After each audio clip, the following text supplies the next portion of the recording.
कि आपको ये तो पता चल गया कि डेटा को हम लोग फॉर्म से एक्सट्रैक्ट करते हैं बाय यूजिंग $_get या $_post. It's a very easy way to work out for this one. Okay, तो यहाँ पे हम लोगों को डेटा इनपुट मिलता है और हम लोग उसे वर्कआउट करते हैं, एग्जीक्यूट करते हैं. तो how to take the input from the text box, we just comes to know about that. Okay, अब what the thing we are to do. जैसे JSP में हम लोगों ने देखा था कि हम लोगों ने पहले डेटा को एक्सट्रैक्ट किया, बाद में हम लोगों ने डेटाबेस कनेक्टिविटी की, और डेटाबेस कनेक्टिविटी करने के बाद we just move toward the execution of this all. तो अब हम लोग इसे कैसे वर्कआउट करेंगे, कैसे एग्जीक्यूट करेंगे, let's talk to this one. Now I want to go for what, I want to go for data basis. So how we can do for this database. अब देखिए, हमने इसके पहले MySQL को वर्कआउट किया है और MySQL is getting to be work out for the execution of simple thing that is storing the data. Okay, तो इसके पहले हम लोगों ने जो चीज़ वर्कआउट की वो हम लोगों ने डेटा को स्टोर्ड किया था into what, we are just stored data into a MySQL database. तो अगर आप लोगों को याद होगा कि MySQL डेटाबेस में अगर हम लोगों को डेटाबेस को स्टोर करना है तो हम लोग सबसे पहले डेटाबेस को क्या करते थे, क्रिएट करते थे. We have to just create a database. Okay, अब डेटाबेस क्रिएट होने के बाद we are just creating the table in that and will just proceed for its execution. तो अब यहाँ पे PHP में और वो जो हम लोगों ने इसके पहले MySQL यूज़ किया है उसमें दोनों में डिफरेंस क्या है, दोनों में चीज़ें कैसे वर्कआउट होती है, दोनों का एग्जीक्यूशन फ्लो कैसे होता है, उसके बारे में थोड़ा सा मैं आप लोगों को अभी बताता हूँ. वहाँ पे हम लोगों ने क्वेरी फायर की थी. For every time we just have to fire the query. But when you are dealing with this execution of this database in PHP, there is a one console provided. PHP में जो XAMPP server है उसके अंदर एक console provide होता है, console दिया होता है. वो कंसोल आपके MySQL डेटाबेस को ग्राफिकली हैंडल करता है.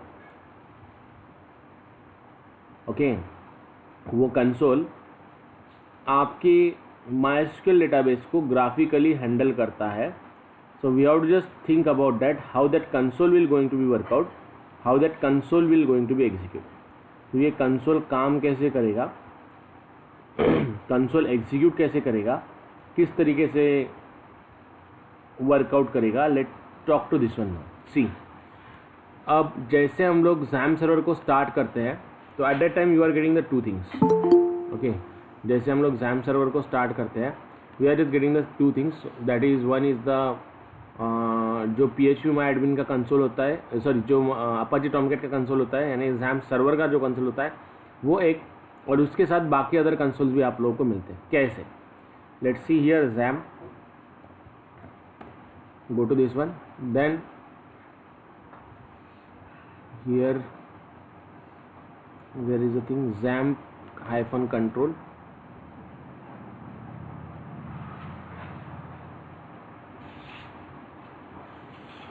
XAMPP-control को मैं स्टार्ट कर रहा हूँ. यहाँ पे स्टार्ट करने के बाद ये तो हम लोगों ने सर्वर स्टार्ट किया, एंड सेकंड चीज़ we have to start the MySQL as well. अब यहाँ पे आपको कुछ ना कुछ एरर आ सकता है. Okay, you might be get some error when you are going to be deal with this. आपको यहाँ पे कुछ एरर्स आ सकते हैं. So you might be tell me about that error. ये करने के बाद हम लोग जब एडमिन को स्टार्ट करेंगे, so let's see, yes,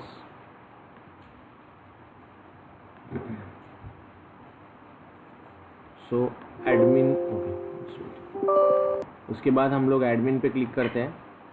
I just click on admin. Okay, so यहाँ पे अब ये मुझे तो डायरेक्ट कंसोल मिला है, आप लोगों को वहाँ पे PHP MyAdmin का कंसोल मिलेगा. Getting my point. So let me check why it's not starting. attempting to MySQL server. Just wait.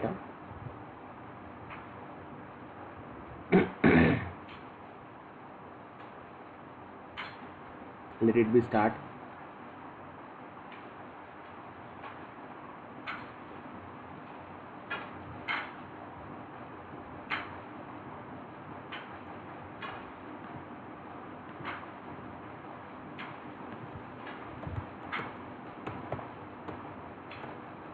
Can anyone share me the screen? कोई तो भी एक जन मुझे स्क्रीन शेयर करो.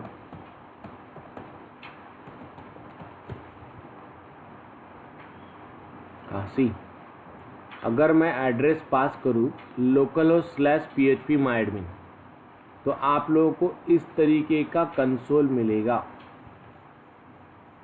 Getting my point guys? करना क्या है, यहाँ पे जाना है, अपाची को स्टार्ट करना है, उसके बाद MySQL को भी स्टार्ट करके देखिए, और फिर आप लोग एड्रेस पास करोगे. What the address we have to pass here, http:/localhost/php_myadmin. यहाँ पे अगर कुछ एरर आता है तो मुझे बताइए guys. Yes try to work out कीजिए डेटाबेस को स्टार्ट, फिर आगे बताता हूँ कि ये क्या है, कैसे वर्कआउट होता है.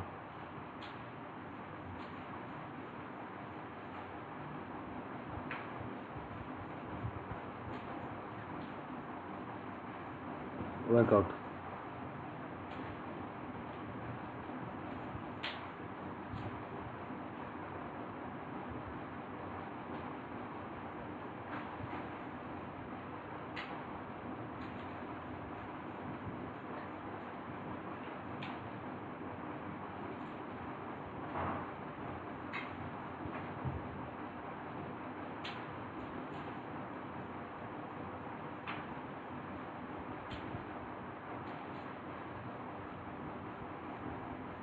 very easiest logic is there to work out.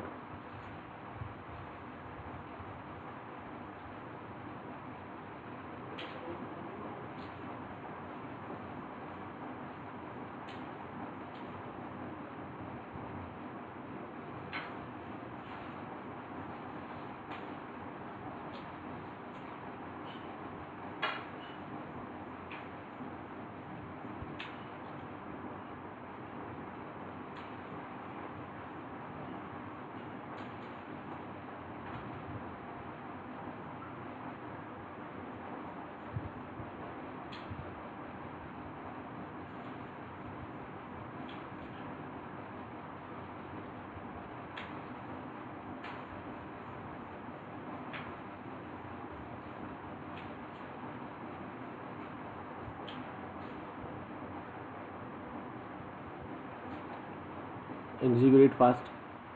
आ रहा है output. Simple logic is there. Net लागतो का सर याला? Not necessary of the net. नेटची गरज नाही आहे.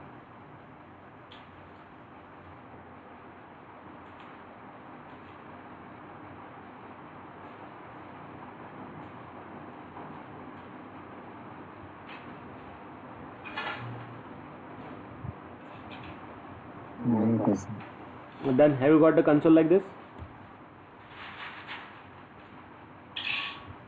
No, sir. Put the screenshot or share the screen.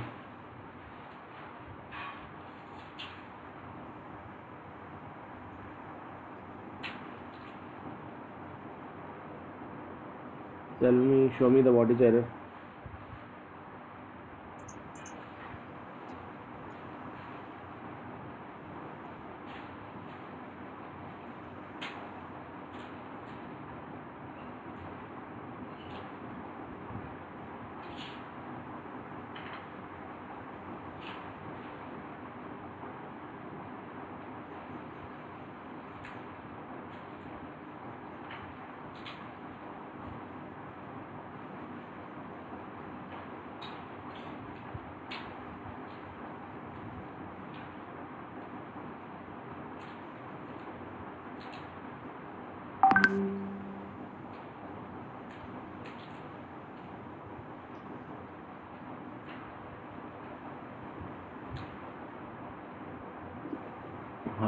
So you are getting the error like this, right?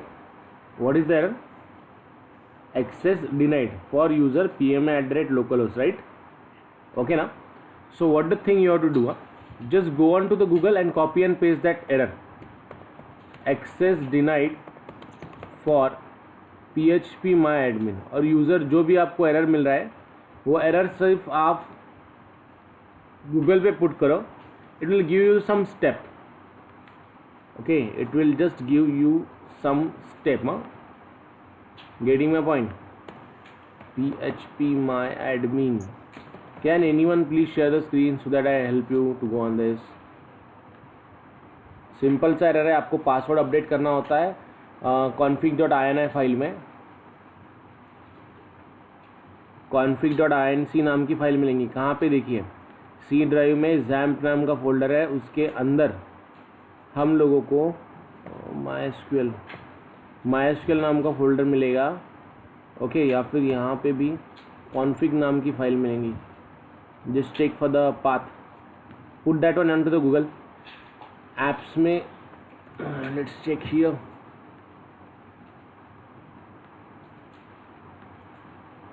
config नाम की file चाहिए हम लोग. config को सर्च करता हूँ. Just it's due to the issue of config.inc नाम की file. Just search about the config.inc. Okay, उसमें आपको ऐसा कुछ तो भी दिखेगा. वहाँ पे आपको पासवर्ड अपडेट करना है. We have to just update the password root. Getting my point? What you to do? पहले config.inc नाम की फाइल सर्च करेंगे. वो config.inc आपको मिलेंगी XAMPP नाम का फोल्डर, उसमें PHP my admin. उसमें ये ऐसा मिलेगा. वहाँ पे user is equal to root and password is equal to root. ये अपडेट करना है आप लोगों को. Right? and tell me whether it is started or not. Harshada, it is started. Dhanashri,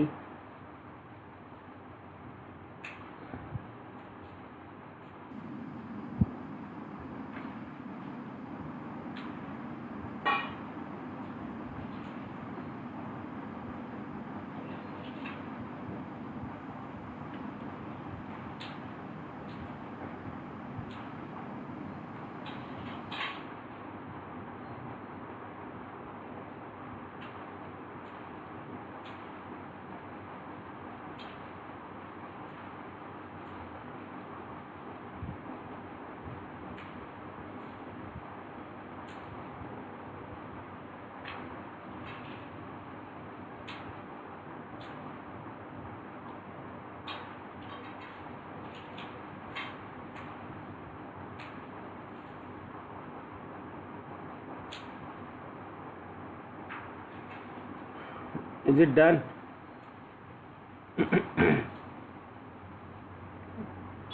sir config का पहले से बताइए ना. Just go on to the Google, copy and paste there. ये config.inc नाम की फाइल सर्च करनी है XAMPP फोल्डर के अंदर. See I come here into the XAMPP में आने के बाद यहाँ पे हम लोग config.inc नाम की फाइल सर्च करेंगे.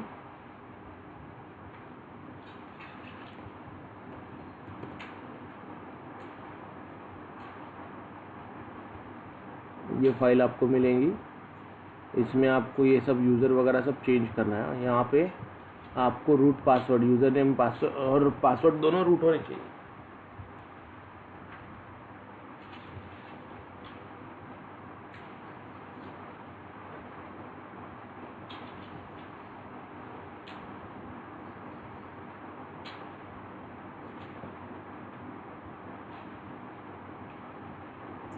Done sir. डन. और फिर PHP माई एडमिन को स्टार्ट करके देखिए.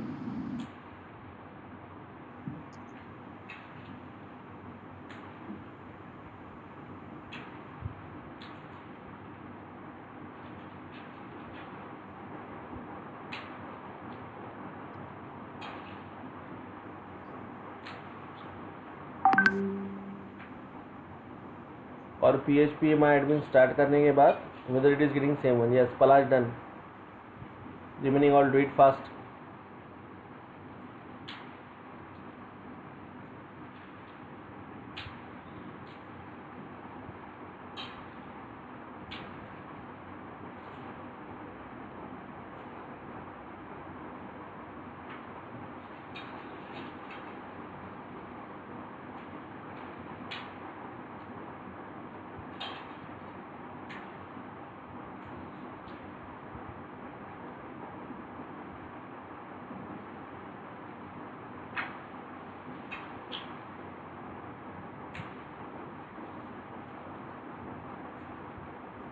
सर तिथे फक्त रूट करायचं आहे खाली, तिथे रूट नव्हतं माझ्या याची. युजर नेम रूट असायला पाहिजे, पासवर्ड पण रूटच असायला आणि पाहिजे. पासवर्ड सर त्याच्यानंतर काय केलं मी? सेव्ह करायचं, त्याला सर्व्हरला रिस्टार्ट करायचं हां आणि परत local host / okay. PHP MyAdmin start करायचं.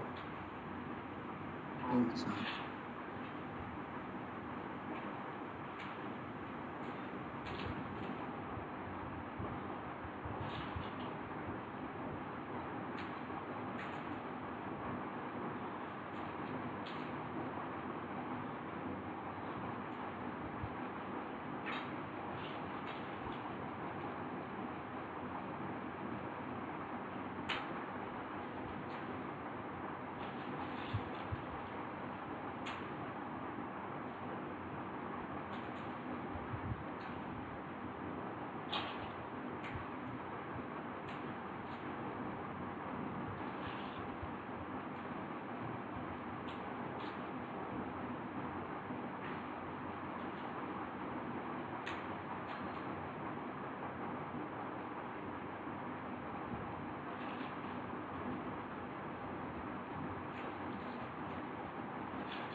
चलो डन.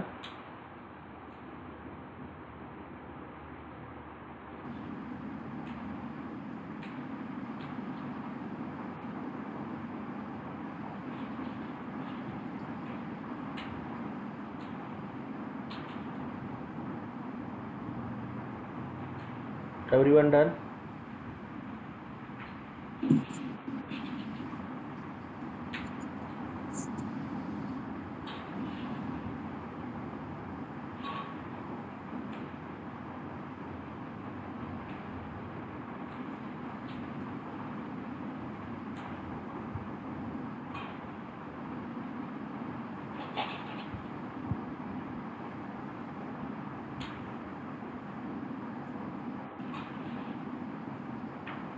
Done sir. Done ना? Yes sir. So see what the thing we have to work out, what the thing we have to execute now. अब देखिए ये PHP MyAdmin काम कैसे करता है, कसा इथे वर्कआउट करतो पहा. आता याच्या आधी आपण काय केलं, जेव्हाही डेटाबेस आपण वर्कआउट केला तो डेटाबेस नेहमी आपण कमांड लाईनवरनं ऑपरेट करत होतो, राईट. आपण आपण MySQL डेटाबेसला घेतलं, MySQL डेटाबेसमध्ये आपण क्वेरी फायर केली, कमांड लाईन ओपन केला. आता समजा कधी कधी जर आपल्याला क्वेरी आठवण नसतील राहत, ओके, तर it's again a problematic thing ना, असं नो, राईट. सो आता हे जर प्रॉब्लेम्स आपल्याला रिमूव्ह करायचे असतील तर त्याच्यासाठी आता एक बेस्ट कन्सोल दिलेला आहे इथे. हा जो कन्सोल दिसतो हा तुमच्या कंप्लीट डेटाबेसला मॅनेज करतो. तुम्हाला इथे बाकी गोष्टी वर्कआउट करायची गरज नाही. इथे तुम्ही डायरेक्टली डेटाबेस क्रिएट करू शकता ना. तुम्हाला इथे कुठे डेटाबेस क्रिएट करायची गरज पडेल ना, डेटाबेसला तुम्हाला इथे डायरेक्टली क्वेरी वगैरे फायर करायची गरज पडेल. इथे आपण डायरेक्टली सगळ्या गोष्टी एक्झिक्यूट करू शकतो. कशा पहा, जर मला डेटाबेस क्रिएट करायचा असेल तर मला क्वेरी फायर करायची गरज नाही. इथे कन्सोल दिला आहे, मी डायरेक्ट कन्सोलवरनं वर्कआउट करू शकतो, पहिली गोष्ट. दुसरी गोष्ट, जर मला डेटा व्ह्यू करायचा असेल, जर तुम्हाला आठवत असेल की डेटा जर आपल्याला व्ह्यू करायचा असेल तर आपण डेटा व्ह्यू कसा करायचा, तो याच्या आधी select star from table name ही क्वेरी फायर करायची, ओके. हा प्रॉब्लेम होता. पण आता जर तुम्हाला डेटा व्ह्यू करायचा असेल इथे, तुम्हाला इथे डेटा व्ह्यू करताना select star from table name ही क्वेरी फायर करायची गरज नाही.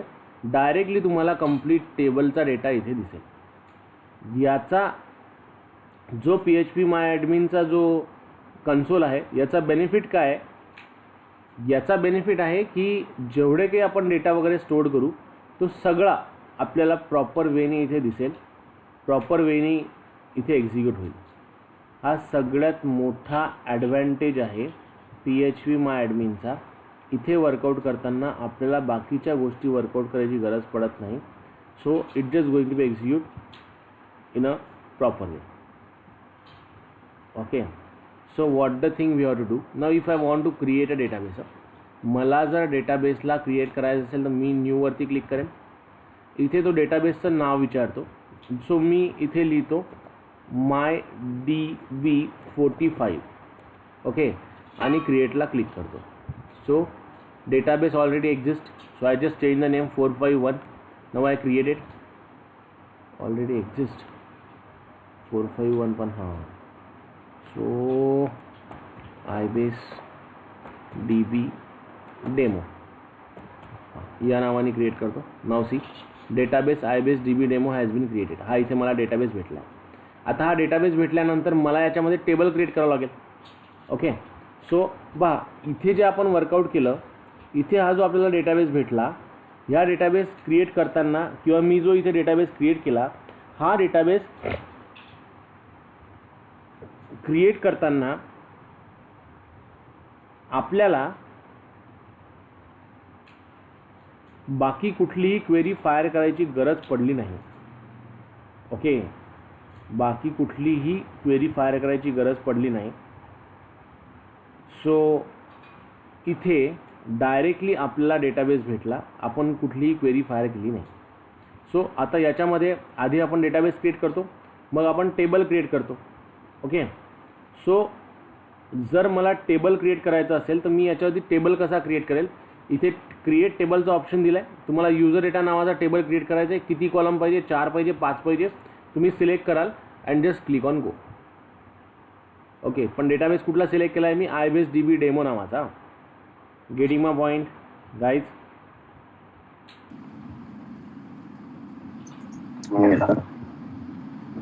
क्लियर ना.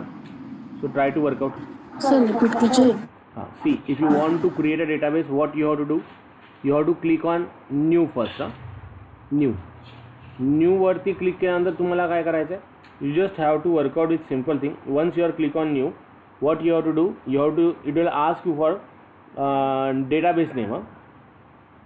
सगळ्यात आधी जसं आपण MySQL ला वर्कआउट केलं होतं, जसं आपण MySQL ला वर्कआउट केलं होतं, MySQL ला वर्कआउट करताना आपण काय केलं होतं, MySQL ला वर्कआउट करताना आपण कमांड लाईन थ्रू जेव्हा MySQL ला वर्कआउट केलं होतं तेव्हा आपण काय केलं होतं, MySQL क्रिएट डेटाबेस नेम ही क्वेरी फायर केली होती. We was just fire the query create database name ही क्वेरी फायर केली होती. तर ही क्वेरी फायर केल्यानंतर आपल्याला डेटाबेस तिथे क्रिएट व्हायचा. पण इथे बेनिफिट काय आहे, तुम्हाला क्वेरी वगैरे फायर करायची गरज नाही आहे. इथे तुम्ही डायरेक्टली न्यूवरती क्लिक करू शकता. न्यूवरती क्लिक केल्यानंतर तुम्हाला तो डेटाबेसचं नाव विचारेल, डेटाबेसचं नाव पास करायचं, गोवरती क्लिक करायचं, डायरेक्टली डेटाबेस क्रिएट होईल. मग त्या डेटाबेसच्या आतमध्ये आपल्याला टेबल क्रिएट करावं लागतात. जर तुम्हाला त्याच्यामध्ये टेबल क्रिएट करायचं असेल तर त्याच डेटाबेसवरती क्लिक करायचं. ओके. त्या डेटाबेसवरती क्लिक केल्यानंतर डायरेक्टली तुम्हाला तिथे ऑप्शन येईल क्रिएट टेबल नावाचं. आता आयबेस ABCDEFGHI हां आयबेस DB हा मी डेटाबेस क्रिएट केला होता. तुम्हाला त्याच्यामध्ये जर टेबल क्रिएट करायचं असेल तर त्याच्यावरती क्लिक करायचं. तो टेबलचं नेम तुम्हाला विचारेल, त्याच्याच बाजूला तुम्हाला किती कॉलम पाहिजे ते विचारेल. Getting my point guys. Yes or no. Right. एवढं ट्राय करा आधी, मग पुढे सांगतो.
Yes, sir.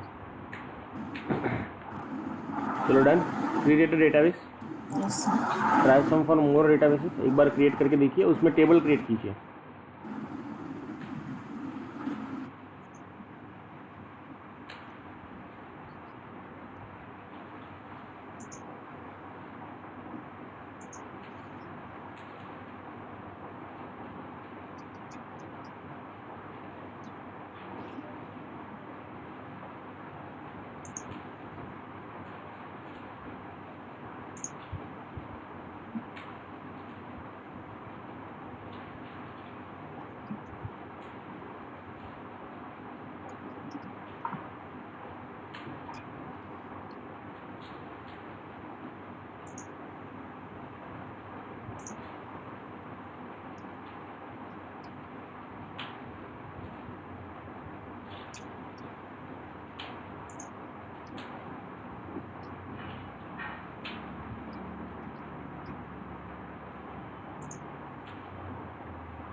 Do it fast. हो गए कुछ एक दो डेटाबेसेस और क्रिएट Yes, कीजिए. sir. हो गया database create. Yes, sir. Okay. Yes, sir. हाँ. So what the thing we have to do next. देखिए अब हम लोगों ने क्या किया, यहाँ पे डेटाबेस क्रिएट किया. अब इसके अंदर हम लोग को टेबल क्रिएट करना है, तो just naming as an user data. Okay. फिर 2 कॉलम्स में लेता हूँ एंड गो पे क्लिक करता हूँ. थोड़ा ध्यान दीजिए. अगर आप लोग को याद होगा, हम लोग पहला कॉलम एक कॉलम ऑटो इंक्रीमेंटेड लेते थे. Have you remember that one? Yes, sir. Yes. We are taken the 1 column as an auto incremented. तो अगर मैं इस कॉलम को ऑटो इंक्रीमेंटेड लूँ और या फिर मैं लेना चाहता हूँ, तो कैसे हम लोग इसे ऑटो इंक्रीमेंटेड लेंगे. ओके. तो यहाँ पे देखिए मैं बोलता हूँ UID integer auto underscore increment. ये आपको लेफ्ट साइड पे ऑप्शन मिलेगा, राइट साइड पे ऑप्शन मिलेगा. Auto underscore A_I means what, auto underscore increment. Select करना है, प्राइमरी की एज इट इज़ रहेंगी. यहाँ पे मैंने पहला कॉलम लिया है, पहले कॉलम का नाम लिया है UID.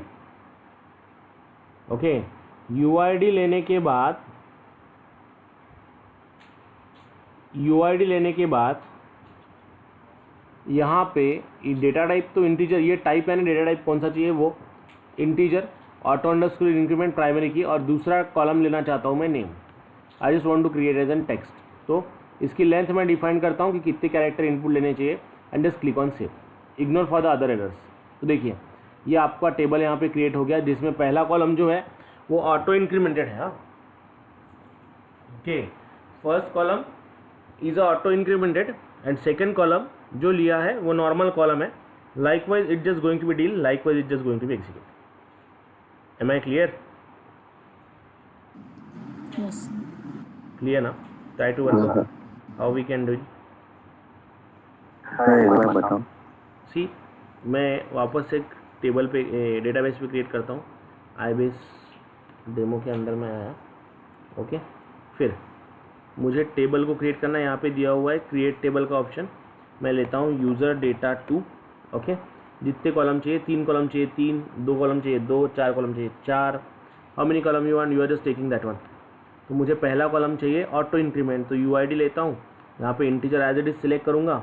वो क्वेरी अगर आप लोगों को याद होगी तो हम लोग MySQL में क्वेरी फायर करते थे. क्या थी query? Have you remember? Create table name. हाँ, create table name in bracket User name. Create table name in bracket first column name integer auto underscore increment primary key comma second column name comma third column name and so on. Clear ना? Yes, sir. Yes, sir. ये हम लोगों ने workout किया था वहाँ पे। अब यहाँ पे मुझे कोई बाकी चीज़ें वर्कआउट करने की ज़रूरत नहीं, यहाँ पे डायरेक्टली सब कुछ वर्कआउट होगा। सो मैं यहाँ पे पहला जो कॉलम है वो इंटीजर डिफाइन कर रहा हूँ एज इट इज़ उसका data type auto underscore increment. अब मुझे दूसरा कॉलम क्रिएट करना है, उसमें मुझे चाहिए नेम यहाँ पे लेता हूँ। यहाँ पे आपको अलग अलग डेटा टाइप्स मिलेंगे सी। ओके, तो नाम जो है वो टेक्सचुअल फॉर्म में होता है, तो हम लोग यहाँ पे क्या पास करेंगे, यहाँ पे हम लोग टेक्स्ट सिलेक्ट करेंगे। Here I am just going to be select the text. Okay, और उसकी लेंथ। अब ऊपर यहाँ पे अगर मैंने लेंथ दी नहीं भी दी तो भी चलेगा, by default it becomes 11। Getting my point? Yes, sir. Yes, sir. Okay, so likewise तो यहाँ पे मैं लेंथ डिफाइन कर देता हूँ 900 जो चाहे वो, और मुझे यहाँ पे एड्रेस भी देना है, ये नेम नाम का कॉलम NAME, और एड्रेस भी देना है ADDRESS एड्रेस। अगेन टेक्स्ट में चाहिए, इसकी लेंथ भी दे देता हूँ मैं 900 and just click on save. So see, अब ये जो डेटाबेस है मेरा iBase DB डेमो नाम से, दो टेबल्स इसमें क्रिएट हो गए। पहला है यूज़र DAT2 और दूसरा है user DAT। Getting my point? Yes, sir. Clear? Try to workout.